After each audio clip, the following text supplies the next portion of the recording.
So another battle. Really impressed with Merrimack, how they play. They're able to congest the D zone extremely well. They sacrifice their body to block a lot of shots, and they have great transition. They got some real speed there. So when they come out of their zone, there's a bunch of guys that have giddy up, and they stressed our defense with their speed, pushing us back, and then a lot of quick plays in the offensive zone they had. Try not to give up too many shots from the slot, but they were pretty good at finding that guys on the dot and got a couple shots. The one rolled right across the crease, I think. So it's a good team, and we stuck with it. Liked the way we limited their chances second half of the game. Thought we did a much better job than the first half and last night, and we were fortunate to get that goal late, but it was kind of a playoff hockey game. Intense, good battles, tight checking, so it was good to go through it and good to get the win. Scott said that he didn't recall seeing the BC team crash the net the way you guys were tonight, being so active in front of the net. Is that It was a focus, yes, because we didn't do that last night. Didn't get there enough last night.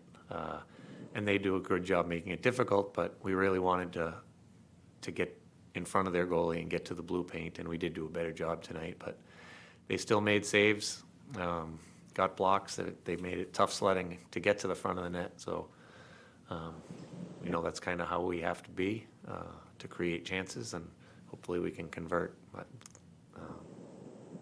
we had a lot of effort to get in on the inside offensively, and they did a good job defending it. all three goals came, I think, within the last 90 seconds of each period. Just how, especially in the first two periods, just how important is that to just sort of get that momentum of going into the break even both times? Yeah, it's always good to get back. You don't want to try and chase the game, and to get those late, it does give you a good boost going forward. But you don't want to get behind and have to chase the game. But at least we stuck to our game plan. We didn't get loose. Thought last night in the third period we kind of pushed recklessly and gave up those goals. And tonight we didn't do that. We stayed with it. So it was a more mature game for us tonight. Just obviously, I mean, beyond just getting his first career goal, where do you think he's been playing at just as of late, and have you already seen signs of growth just in the short period that he's been here? Yeah, it's really impressive how quickly he's adapted, especially not playing, just practicing this fall. He hadn't had a game since August, I think. So to adjust that quickly, being the youngest guy on the ice, and still mentally sees it at the right speed, which is really impressive. And then physically, he's not just out there trying to slide by. He's impacting the game. He's physical when he can be. He gets on the inside. He protects pucks. Like, all those things for a 17-year-old are really impressive. Was he feeling it, going this stretch without getting one in the net? Did you see that in his behavior, his body language at all, or were you trying to, No, he's pretty mature with his body language. He carries himself, so you don't know if he's up or down or whatever. But the only time you could tell is when he hit a couple posts and stuff. He would come back to the bench and say some words and finish that nobody knows. But actually, I do know what they are. But that was it. He'd have one little finish saying, and then he was right on to the next play. He didn't let it affect the way he played. He hasn't started cheating, hoping for gambling for offense. He stays right with his game the whole time, which is good on him and a very mature way to play. You said this was kind of like a playoff game, and especially after last night's loss, it was a really important game for just MPI and all that. Talk about just how you sort of addressed it with the team before, like going into this, and then how big it is getting it essentially, and where things will play out for the rest of the season. Yeah, it's good. We talked about it. The guys know exactly where we are and what we're going to need to do going forward. So you don't want to heap too much on them that way. we talked about just focusing on today. We're gonna play this game and let the other stuff kind of play out. If we can go one game at a time and put our best foot forward, hopefully we'll be in a real good spot at the end. But you can't win all the games at once. You have to just stay. And if you're looking somewhere else, you're not gonna be dialed into the game you're having. So taking a very short window approach, and hopefully we can continue with that. I know you focus one opponent at a time, but you're certainly familiar with CAV and the structure that UConn plays. What, just, I guess, in general, what are you looking to for next week? What are you gonna emphasize and share that in practice? Well, the first part of the week, we're gonna work on our game and Okay. getting back to our game. And then, you know, the second half of the week, we really tune into what they're doing and how we're gonna play against them. So